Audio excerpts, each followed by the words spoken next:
रहमानिर्रहीम हम्दुलिल्लाहि रब्बिल आलमीन वस्सलातु वस्सलामु अला सय्यिदिल अंबिया'i वल मुरसलीन व अला आलिहि व अस्हाबिहि व अज़वाजिहि व ज़ुर्रिय्यतिहि व अहलि बैतिहि अजमईन। अम्मा बाद फ़अऊज़ु बिल्लाहि मिनश शैतानिर रजीम। बिस्मिल्लाहिर रहमानिर रहीम। इन्ना नहनु नज़्ज़लना ज़िक्र व इन्ना लहू लहाफ़िज़ून। सदक़ल्लाहुल अज़ीम। वक़ाल रसूलुल्लाह सल्लल्लाहु तआला अलैहि वसल्लम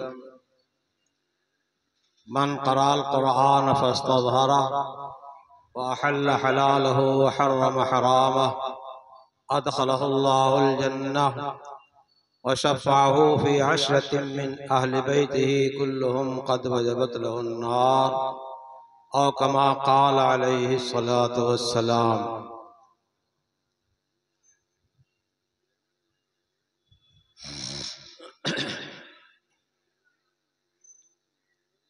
आज हमारे और आपके लिए खुशी का मकाम है कि कुरान करीम जो इस वक्त दुनिया में सबसे अजीम नेमत है, इससे अजीम कोई नेमत हमारे पास मौजूद नहीं है।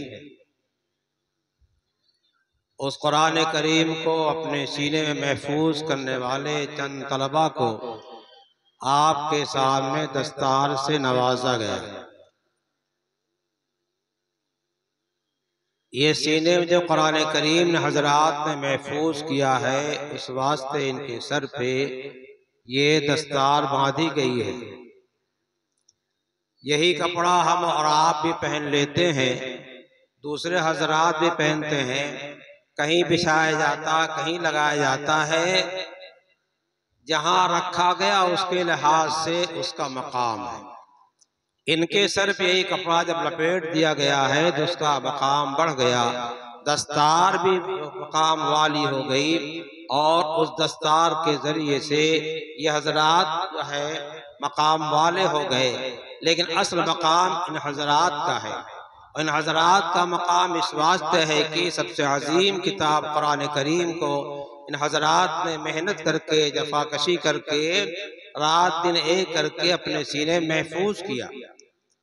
और बड़े लायक मुबारकबाद वो हजरात हैं जिन्होंने अपने बच्चों को कुरान करीम की तालीम के वास्ते, हिफ्ज़ के वास्ते मदरसे में दाखिल किया और उसकी वजह से अल्लाह ताला के यहाँ उन्हें इनाम से नवाजा जाएगा। उनके सर पे दस्तार बांधी जाएगी, ताज रखा जाएगा।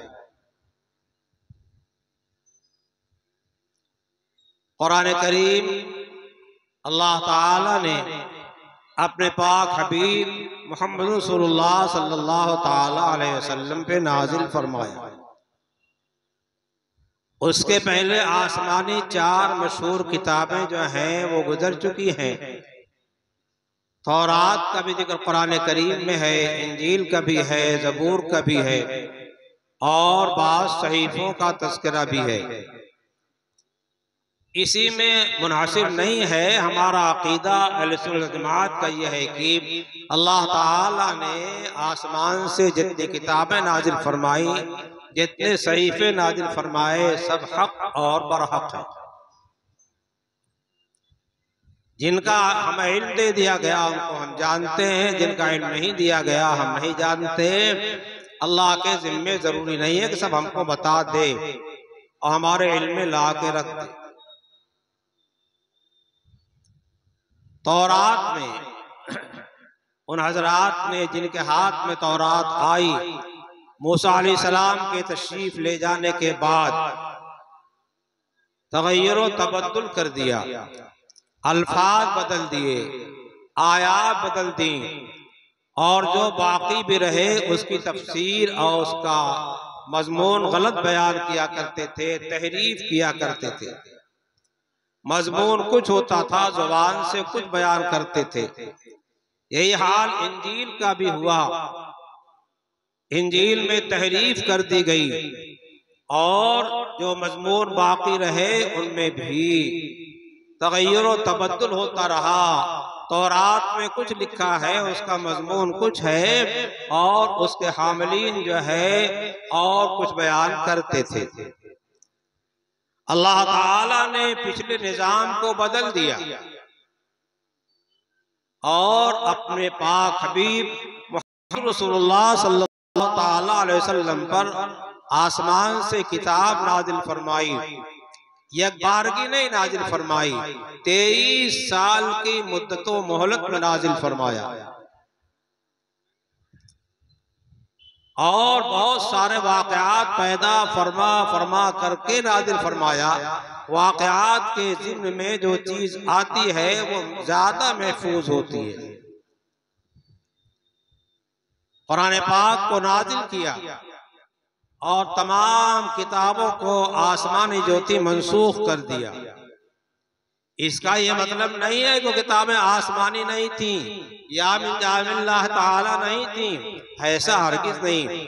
तौरात भी किताब बरहक, इंजील भी बरहक, ज़बूर भी बरहक और सारे सहीफे जो नाजिल किए सब बरहक, लेकिन उनमें तगय्युरात हुए थे और अल्लाह ताला की मशीयत उन सबके सफ़हात को बंद करके नबी पाक सल्लल्लाहु अलैहि वसल्लम पे कुरान नाजिल फरमाया।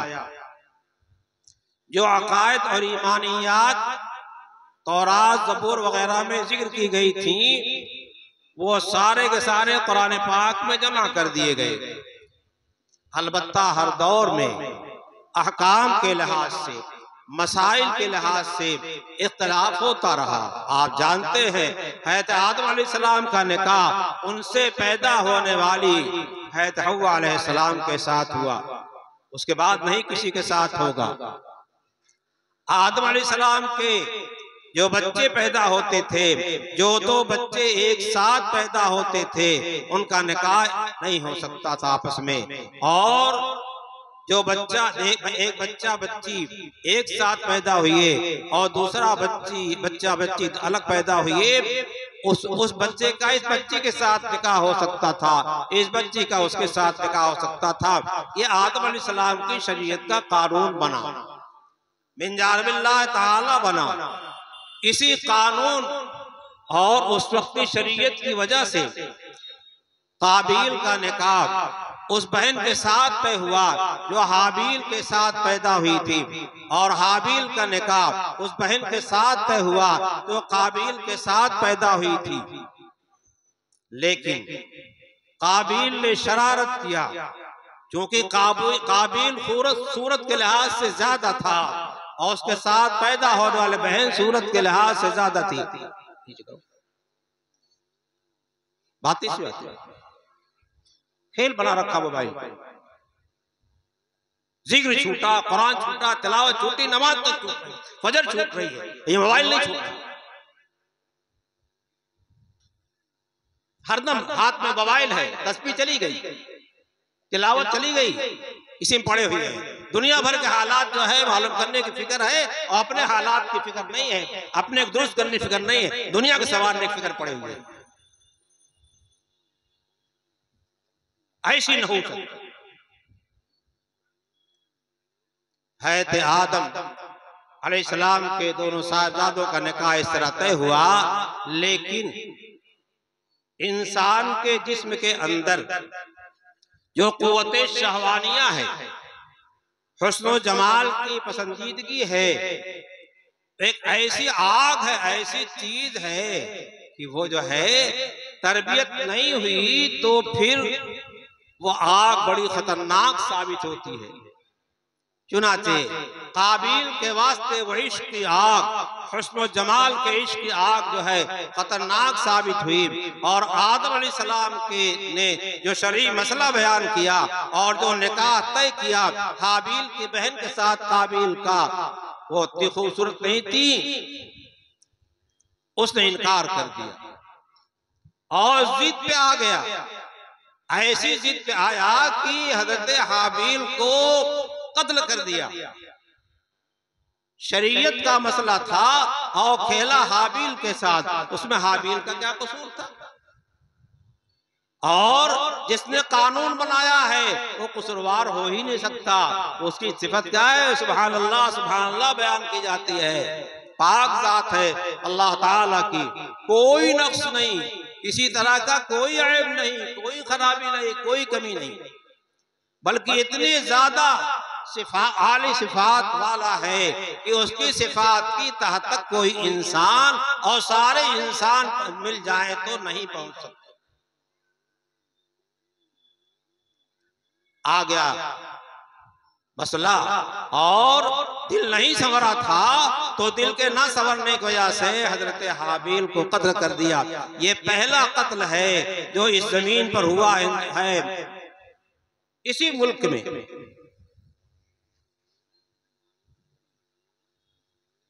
और उसके बाद कुरान करीम उसको बयान कर दिया कि अब जो कोई कत्ल करेगा, जितना गुनाह कत्ल करने वाले को मिलेगा वो काबिल को मिलेगा। क़यामत तक जितने कत्ल होंगे नाहक, उन तमाम नाहक कत्लों का जो है जहां उनको अलहदा अलहदा गुनाह मिलेगा, सजा मिलेगी, काबिल को सबका मजमुआ मिलेगा। आज यहीं से एक बात हम और कहना चाहते हैं, हमारे सामने कुरान की अहमियत नहीं, देर से आप हजरात कुरान पाक की अहमियत सुन रहे हैं, ज्यादा बयान की जरूरत नहीं है। हम सिर्फ इतना कहना चाहते हैं कि हमारे यहाँ कुरान पाक की अहमियत नहीं है। अगर कुरान पाक की अहमियत होती तो फजर की नमाज के बाद पहले मस्जिदों में तिलावत का मामूल और दस्तूर था, वो दस्तूर आहिस्ता आहिस्ता खत्म होता चला जा रहा है। फजर की नमाज पढ़ करके सीधे होटल पहुंचते हैं, अखबार देखते हैं, अखबार में न मालूम कितनी खबरें गलत छपी रहती हैं। आज एक खबर छपती है, कल उसकी तरदीद होती है, अखबार से उनसियत हो गई और कुरान करीम से क्या हुआ, दूरी हो गई। क्यों? हमारी तरबियत सही नहीं हुई, हमारा दिल बनाया नहीं गया, हमने अपने दिल के बनाने की फिक्र नहीं की।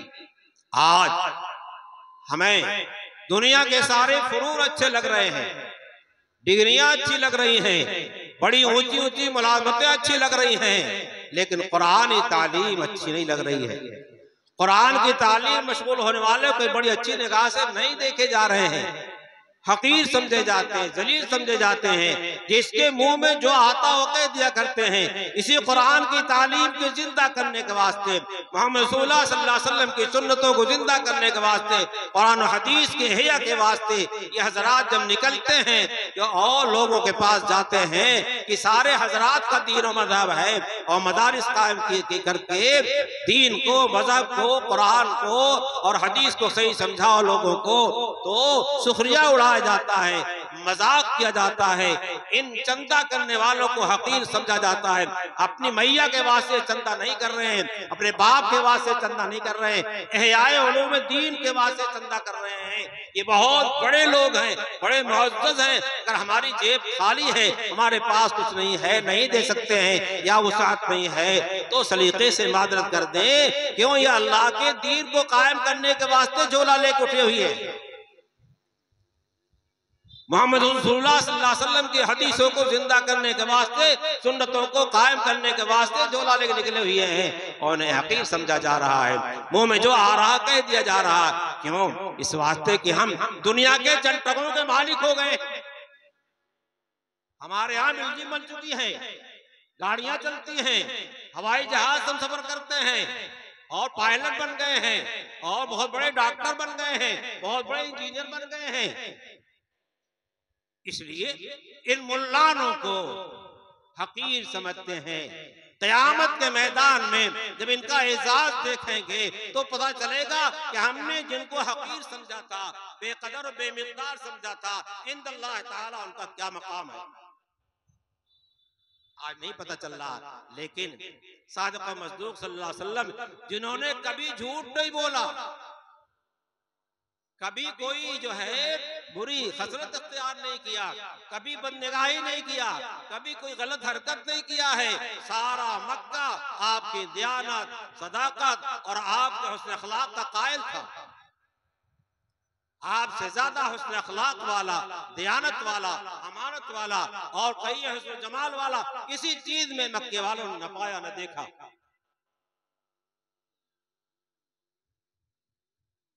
अल्लाह ताला ने मोहम्मद रसूलुल्लाह सल्लल्लाहु अलैहि वसल्लम का इंतखाब फरमाया और हर लिहाज से आपको मुअज़्ज़म और मुशर्रफ बनाया, उनको कुरान दिया। उसी कुरान को याद करने वाले ये हैं। सबसे पहले कुरान पाक किसने याद किया? सहाबे किराम ने याद किया। नबी करीम सल्लल्लाहु अलैहि वसल्लम का तो हाफिजा इतना कवी था कि वैसा हाफिजा किसी का हो नहीं सकता। वही बात, आप तमाम अच्छी सिफात में, अच्छी चीजों में सब पे फाइज थे। नबी करीम सल्लल्लाहु अलैहि वसल्लम पर जब कुरान नाजिल होता था, जिब्राइल अमीन सुनाते थे, आप जल्दी जल्दी जुबान से उसको दोहराते थे। जो बात जुबान पे चढ़ जाती है वो आसानी से निकल आती है। अल्लाह ताला ने फरमाया ला तुहर्रिक बिलिसानका, आपको इसकी जरूरत नहीं है, आपको इसकी जरूरत नहीं है, आप जुबान नहीं लाइए, बस आप खामोशी के साथ सुन लीजिए।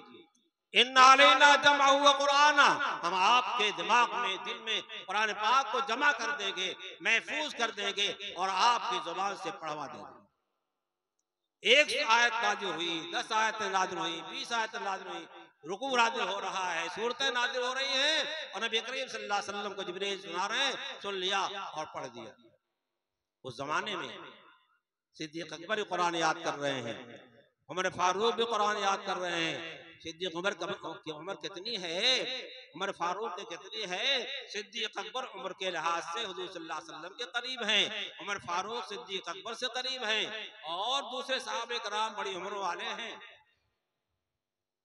उन्हीं हजरात में अब्दुल्लाह इब्न उमर हैं, छोटे हैं, अली मुर्तजा भी हैं, अब्दुल्लाह मसूद भी हैं और दूसरे सहाबे कराम भी हैं, ये हजरात भी हैं। और कुरान पाक याद करने वालों में हज़रत सलमान फारिसी रजी अल्लाह ताला अन्हु हैं, जिनकी उम्र 250 साल है और बाज़ रिवायात के मुताबिक जो है 350 साल है, वो भी कुरान पाक याद कर रहे हैं। आज हमने समझा है कि कुरान पढ़ना और याद करना तो 10-12 बरस के बच्चों काम है, हमारा काम नहीं है। मैं आदम जिले में एक मदरसा है तालिम इस्लाम, उसमें गया था। दस्तारबंदी के वास्ते तलबा जो है उनके दस्तार जहां बांधी जा रही थी, उसी में एक साहब थे 45-50 के दरमियान, वो कुरान को तिजारत करते थे और आके 2 घंटा मदरसे में कुरान पाक याद करते थे और फिर जाकर अपनी दुकान बैठते थे। उनके सर पे भी दस्तार बांधी गई। माशाअल्लाह, हमें से हर एक को जो है कुरान के हिफ्ज करने का एहतमाम करना चाहिए। अगर हमने कुरान पाक का हिफ्ज शुरू कर दिया और मौत का वक्त आ गया और कुरान करीम हमारा मुकम्मल हिफ्ज नहीं हुआ, अल्लाह ताला आलम बरज़ख में याद करा देंगे।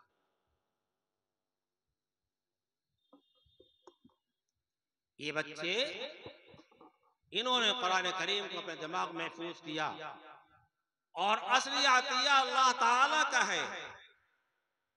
अल्लाह ने इनकी किस्मत में लिखा था, अल्लाह ने इनकी तकदीर में लिख दिया था, इस वास्ते इनको ये सआदत नसीब हुई।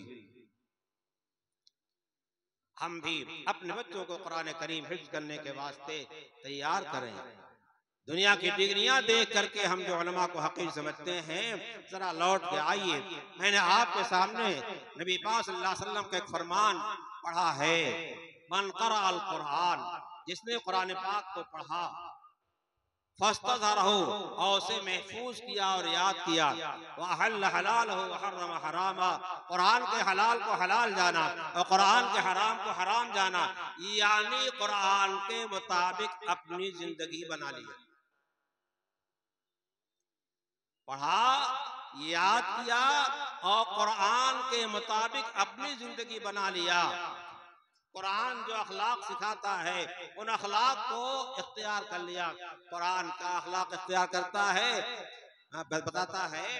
नबी पाक सल्लल्लाहु अलैहि वसल्लम के बारे में हज़रत फातिमा, हज़रत आयशा सिद्दीक़ा रज़ियल्लाहु तआला इरशाद फरमाती हैं, काना खुल्कुहुल कुरान, कुरान के अखलाक अगर देखना हो, नबी करीम मोहम्मद रसूलुल्लाह सल्लल्लाहु अलैहि वसल्लम का एक एक खुल्क देख ले।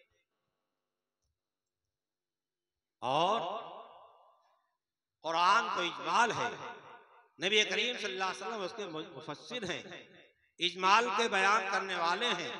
अल्लाह ताला ने इरशाद फरमाया, मा आताकुमुर रसूल फखुज़ूहु, रसूल जो दे उसे मान लो, उसे ले ले, उसके मुताबिक जिंदगी गुजारो, अपनाओ।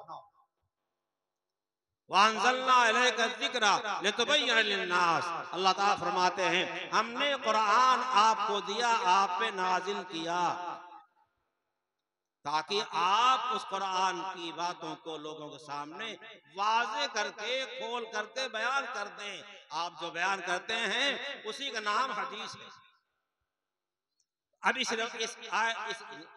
रिवायत के अंदर जो बयान किया गया है कि कुरान के मुताबिक अपनी जिंदगी बनाया, जैसा मैंने आपको हासिल बताया, उसमें सिर्फ कुरान नहीं आया, कुरान के साथ हदीसें भी आ गई, यानी हदीसों कुरान के मुताबिक अपनी जिंदगी को बना लिया। और जो हमारे अरबाब फतावा ने, अइम्मा ने, मुज्तहिदीन ने मसाइल निकाले हैं वो कुरान से निकाले हैं, हदीस से निकाले हैं। इस वास्ते ये मसाइल फिक़हिया जो हैं वो कुरान हदीस के अंदाज से बाहर नहीं है। मतलब ये है कि ये हाफिज ये आमिल बिशरीयत हो गया, आमिल बिसुन्नत हो गया। और आमिल बिसुन्नत जो है सिर्फ जाहिर के लिहाज से नहीं होगा, जब तक इसके दिमाग के अंदर और इसके दिल के अंदर, इरादे के अंदर अल्लाह ताला की रजा शामिल हाल नहीं होगी, तब तक ये सही अमल करने वाला नहीं होगा। दो चीजें सामने होती हैं, एक तो जो काम कर रहे हैं रज़ाए इलाही के वास्ते कर रहे हैं, और दूसरा क्या है, नबी करीम सल्लल्लाहु अलैहि वसल्लम के तरीक़े के मुताबिक करें। जब दो चीजें जमा हो जाएगी तो हमारा काम बन जाएगा और फिर इखलास जो है हमें हासिल हो जाएगा। इसलिए इसका एहतमाम किया जाएगा। बहरहाल अल्लाह ताला के हबीब पाक सल्लल्लाहु ताला अलैहि वसल्लम ने इरशाद फरमाया कि याद किया और कुरान के मुताबिक अपनी जिंदगी बना लिया, अदखलहुल्लाहुल जन्नह, अल्लाह उसे जन्नत में दाखिल करेगा। इसी दुनिया में अपने हबीब पाक सल्लल्लाहु अलैहि वसल्लम की जुबान से बशारत सुना दिया ये जन्नती है, और शर्त बता दिया कि कुरान के मुताबिक जिंदगी भर रहा। एक तो इसके वास्ते, और उसके बाद उसके आगे अल्लाह के हबीब ने इरशाद फरमाया वशफ़अहु फी अशरतिन मिन अहले बैती, अपने खास घर वालों में से 10 आदमियों के वास्ते अल्लाह ताला इसको सिफारिश का हक देगा। कुल्लुहुम क़द वजबत लहुन नार, और वो ऐसे 10 थे जो ईमान के साथ तो गए थे, इसे जो ईमान के साथ नहीं गया उसके वास्ते जन्नत का कोई हिस्सा नहीं, कोई जुज़ नहीं।